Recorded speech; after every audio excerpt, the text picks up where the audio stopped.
नमस्कार, news brief देख रहे हैं आप और मैं हूं आपके साथ शिवपन शर्मा। तो चलिए शुरुआत करेंगे बुलेटिन की। उपराज्यपाल मनोज सिन्हा ने आज बिश्नाह के गांव चक अवतारा में स्थित कबीर मंदिर में संत कबीर का आशीर्वाद लिया। जम्मू कश्मीर कबीर सभा के न्योते पर उपराज्यपाल वहां पहुंचे और इस दौरान उन्होंने माथा टेका और साथ ही साथ कबीर समाज की कुछ मांगों का संज्ञान लेते हुए उन पर जल्द गौर करने का आश्वासन दिया। उपराज्यपाल मनोज सिन्हा ने इस दौरान समाज के कुछ मेधावी बच्चों को सम्मानित भी किया। हमारा जो यहाँ का honourable governor Jammu and Kashmir जहाँ कबीर महाराज के मंदिर चक अवतारा बिश्नाह में आए और उनका एक दिल से मैं कहता हूँ कि उनका ये था कि मैं कबीर महाराज के मंदिर में आऊँ, क्योंकि वो कबीर महाराज की धरती से वाबस्ता रखते हैं। बनारस में ज्यादा वक्तों ने वहाँ पर गुजारा, इसलिए वो यहाँ पर आए, उन्होंने सत्संग का पूरा यहाँ पर लाभ लिया और उसके साथ जो समाज की कुछ हमारी अपनी डिमांड थी वो भी हमने उनके आगे रखी, जिसमें रिजर्वेशन प्रमोशन की बात थी। लोकसभा के लिए भी हमने कहा भाई एक सेंसस जो है लोकसभा के लिए भी भेजना चाहिए, बहुत बड़ा समाज है, ना तो ये नॉमिनेशन में जाता है और ना ही लोकसभा के में सभा या अपर सभा के कहीं पर भी हमारा जो नहीं है, वो भी एक हमारी उनके सामने एक डिमांड रही। और सबसे ज्यादा जो हमारा यही रहा कि हम जो भाईचारा जो है वो जहाँ पर बढ़ाना चाहते हैं और जहाँ जो हमारा मेन मकसद यही है कि कबीर महाराज का भव्य में सभी साथी, सभी बरादरी, सभी धर्म के मानने वाले लोग जहाँ पर आए और एक ऐसा संदेश हम पूरे समाज को, पूरे जम्मू कश्मीर को, पूरे देश को दें जहाँ पर हमारा सभी का मान। धर्मनगरी कटरा के ताराकोट इलाके में प्रस्तावित रोपवे के खिलाफ मां वैष्णो देवी यात्रा के पुराने मार्ग के कारोबारियों का आंदोलन आज तीसरे दिन भी जारी रहा। इन लोगों ने आज भी दुकानें बंद रखकर प्रशासन के खिलाफ जोरदार तरीके से प्रदर्शन किया। इन लोगों को इस आंदोलन को अब कुछ सियासी दलों का भी समर्थन मिलने लगा है। इन दुकानदारों ने 72 घंटों की हड़ताल का ऐलान किया था और आगे इनकी क्या रणनीति रहेगी इस पर जल्द एक बैठक में फैसला भी लिया जाएगा।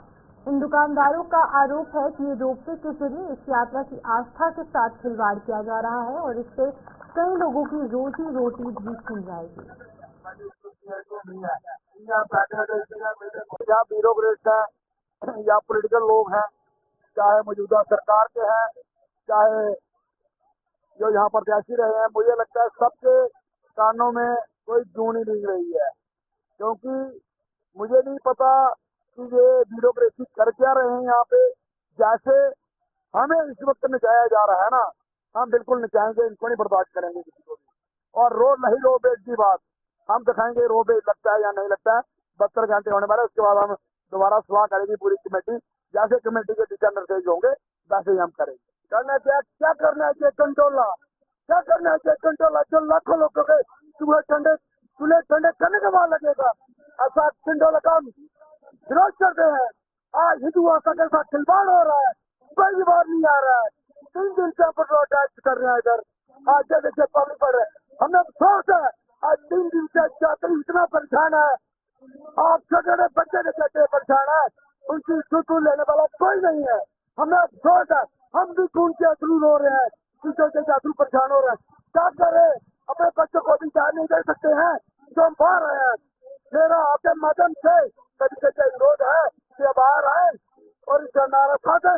मैं आपके माध्यम से सभी से अपील करता हूँ कि जो पब्लिक परेशान है, इनका सहयोग करे, उनकी जो भी परेशानी है उसका हल करे, वो एक गंडोला बंद कर रहे हैं। विकास और सुविधाओं के खिलाफ बिल्कुल नहीं है, मगर विकास और सुविधाओं की आड़ में अगर हिंदुओं की धार्मिक आस्था के साथ खिलवाड़ किया जाएगा, रोजगार के साथ खिलवाड़ किया जाएगा, व्यापार के साथ खिलवाड़ किया जाएगा, स्थानीय लोगों को दरबदर किया जाएगा, तो बिल्कुल शिवसेना हर उस आंदोलन के साथ कंधे के साथ कंधा मिलाकर खड़ी होगी। ये रोपवे परियोजना से यहाँ पर क्या किया जा रहा है, हमारी श्री माता वैष्णो देवी यात्रा का पूरा स्वरूप तहस नहस किया जा रहा है। पहले कोल कंडोली देवा माई के बाद अब जो लोग यहाँ गोल कंडोला से जो है यात्रा का फायदा उठाएंगे, वो चरण पादुका से, पवित्र बाण गंगा से और अर्धकुंवारी में मां का आशीर्वाद प्राप्त नहीं कर पाएंगे। यानी हमारी यात्रा के स्वरूप को बिगाड़ा जा रहा है। जम्मू कश्मीर के उपराज्यपाल जो कि श्री माता वैष्णो देवी श्राइन बोर्ड के चेयरमैन भी है, एक सनातनी है और लगातार मुझे लगता है उनकी बार बार हम उनको देखते हैं माँ वैष्णो देवी के दरबार में माथा टेकने आते हैं। उनसे अपील है कि यहाँ के स्थानीय लोगों का ध्यान रखें, माता वैष्णो देवी के स्वरूप को ना बिगाड़े, इस आंदोलन को और चिंगारी ना दी जाए। ऐसा ना हो कि ये आंदोलन कटरा से पूरे जम्मू कश्मीर और पूरे देश के अंदर फैल जाए।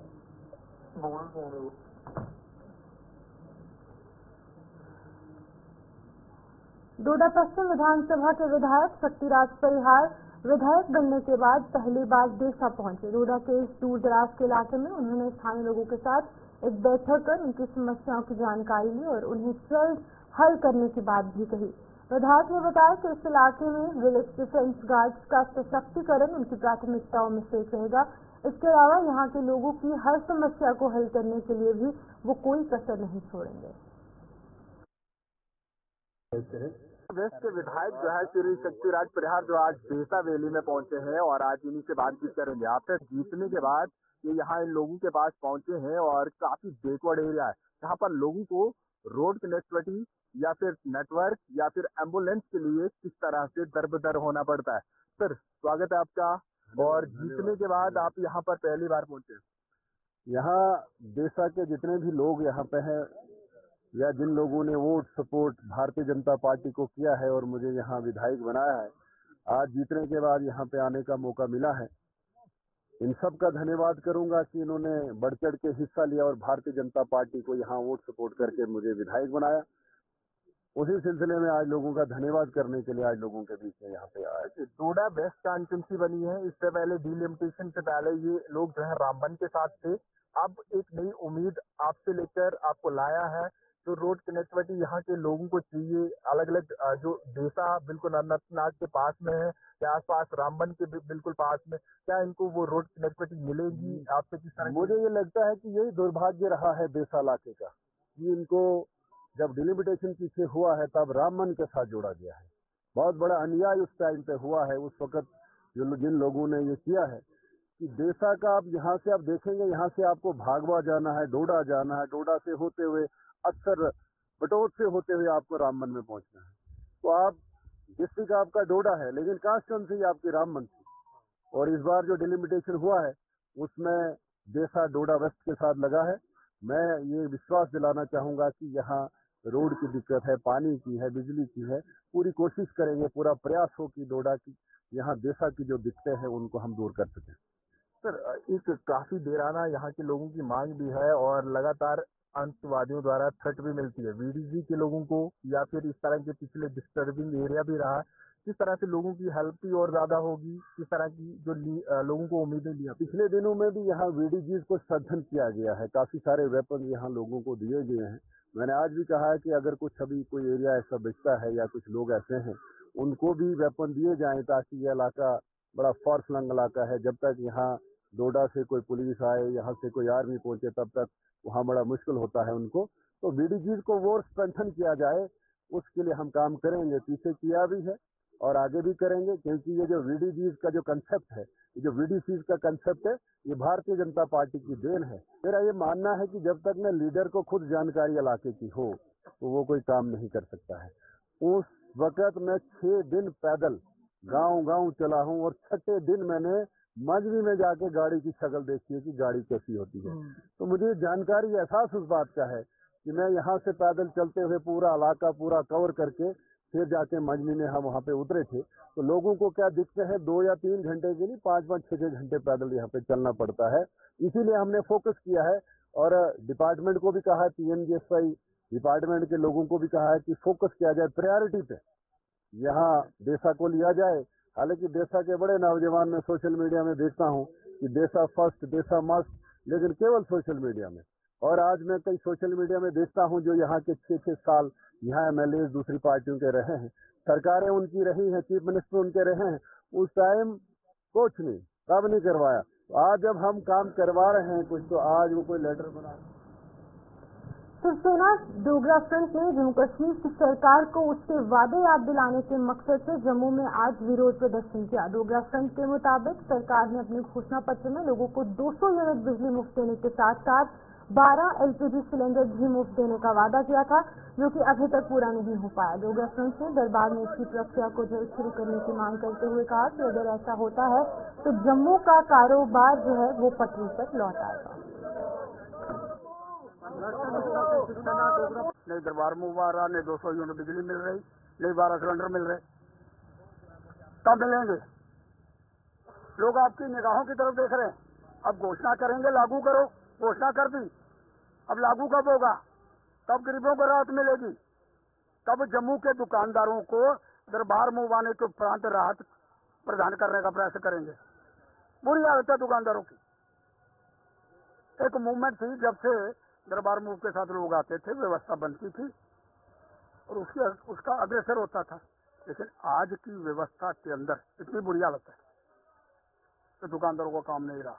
दरबार मूव के अंदर कुछ लोग आते थे, दुकानों का काम चलता था, चाय वालों का चलता था, सबका चलता था, बंद हो गया।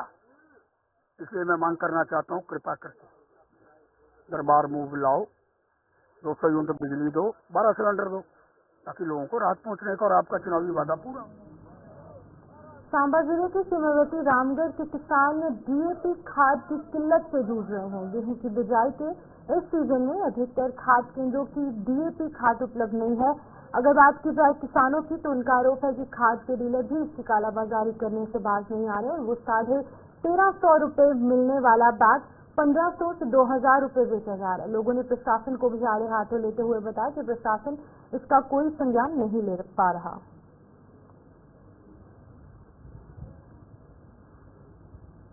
और आगे की बिजाई का काम जो है लोग जोरों से कर रहे हैं, कोई बुआई कर रहा है, कोई बिजाई कर रहा है, तो थोड़ी दिक्कत आ रही है। क्यों? खाद नहीं मेरी, डीएपी खाद की बहुत कमी आ रही है।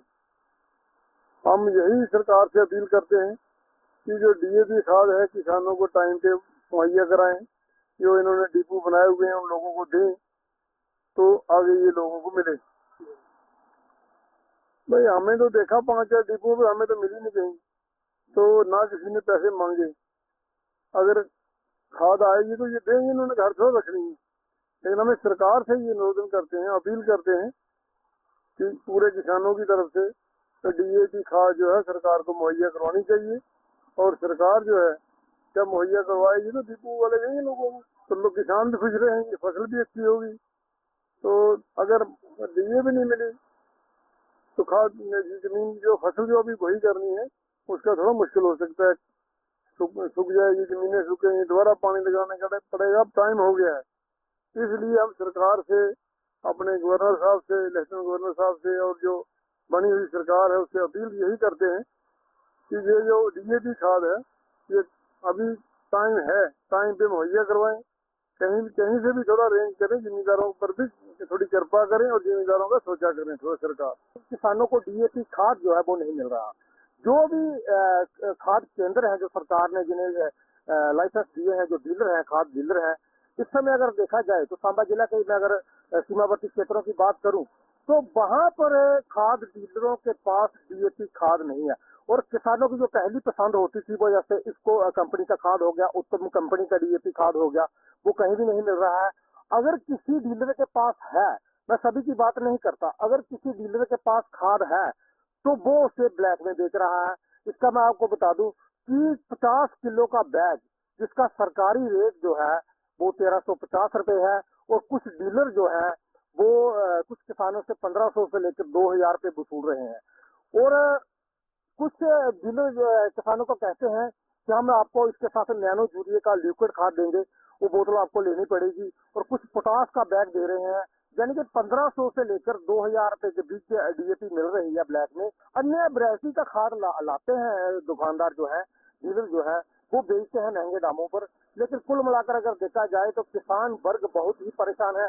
पहले जो धान की कटाई थी उसके लिए श्रमिक नहीं मिल रहे थे, जो मिले भी तो वो रेट बहुत ज्यादा था और कटाई का रेट ज्यादा था। कंबाइन मशीनों वाले भी जो है वो इस बार अगर बात देखा जाए तो 400 रुपए से लेकर 500 रुपए प्रति कनाल के हिसाब से ले रहे हैं। हम चाहते हैं सरकार इस ओर ध्यान दे, जो संबंधित विभाग है, जो नई सरकार है, केंद्र सरकार भी इस ओर ध्यान दे। और जो जम्मू कश्मीर में इस समय जो नेशनल कॉन्फ्रेंस की सरकार बनी है, उमर अब्दुल्ला जो मुख्यमंत्री है वो भी इस ओर ध्यान दे, उपराज्यपाल माननीय जो है वो भी इस ओर ध्यान दे।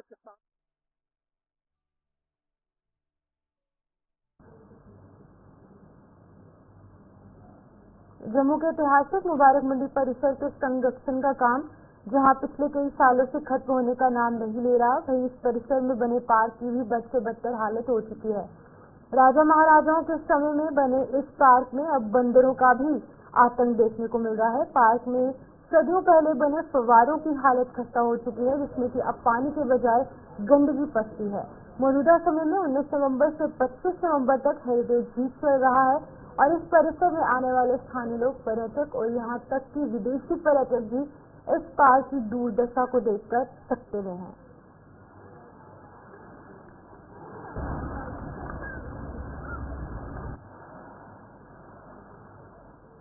फाउंटेन की बात है, जब ये बने थे तब तो इनकी अच्छी हालत थी।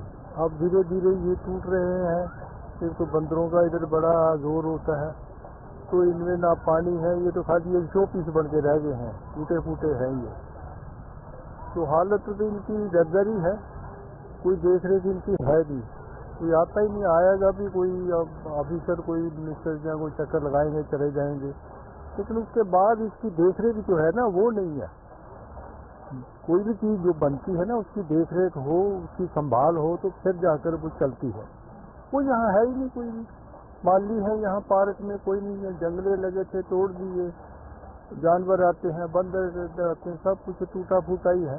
ये पार्क अब सिर्फ नाम का है और खाली एक निशान रह गया। तो इधर फाउंटेन है, जो बीच में जो स्टैंड है, ये जो स्टैचू है, ये बचे हुए हैं। बाकी तो सब देख लीजिए, आप खुद देख लो ये क्या है, क्या हालत है इनकी।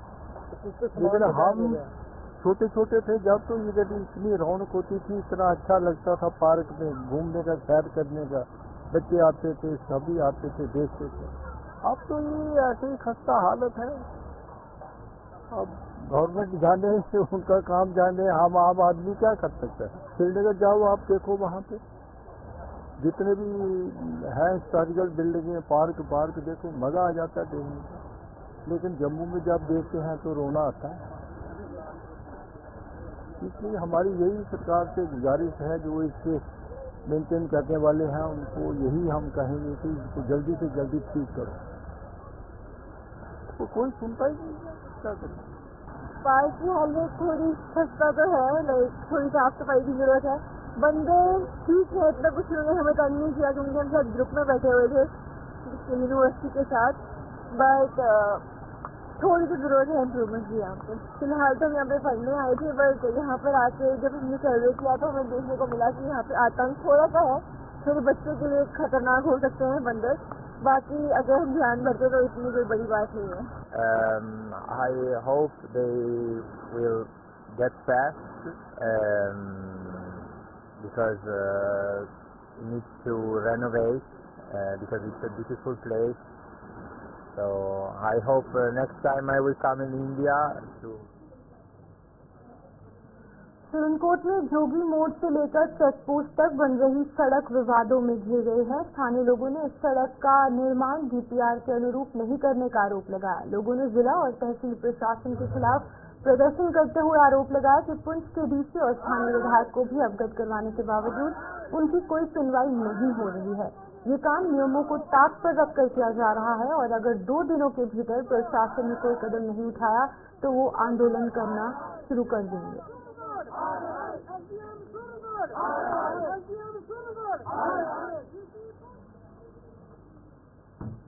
हमको बता दें, हो गया 1 साल ये रोड की यही कंडीशन है। और 10 दिन पहले यहाँ पे हमने डीसी साहब को, अपने एमएलए साहब को, हर किसी को फोन करके यहाँ पे बुलाया कि आओ देखो, लेकिन हमारे पास कोई नहीं आया। हमारे पास बस यही एक चारा कि हम रोड बंद करेंगे, ठीक है। जब तक हमारे पास एक्शन ना आएंगे, डीसी साहब ना आएंगे, एसडीएम साहब तहसीलदार नहीं, हम इस रोड को बिल्कुल नहीं बनाने देंगे। एक बात होगी। दूसरा हमारा मुतालबा ये है कि यहाँ पे ड्रेनेज सिस्टम कोई नहीं है, पुली एक नहीं बनाई इन्होंने, और ये जिसके ऊपर ये ब्लैक टॉप कर रहे हैं, आप खुद अपने चैनल से देख सकते हैं कि इसके ऊपर ब्लैक टॉप नहीं हो सकती, ठीक है। हमारे घर में अंदर इतनी डस्ट जा रही है, इतनी डस्ट, हमारे बच्चे बीमार हो गए, ठीक है। चलने का रास्ता कोई नहीं हमारे पास भी। हम आपके चैनल के माध्यम से यही कहना चाहते हैं कि अगर 2 दिन के अंदर उन्होंने कोई एक्शन लिया तो हम इस रोड को बंद करेंगे और हम सब इस रोड पे आ जाएंगे।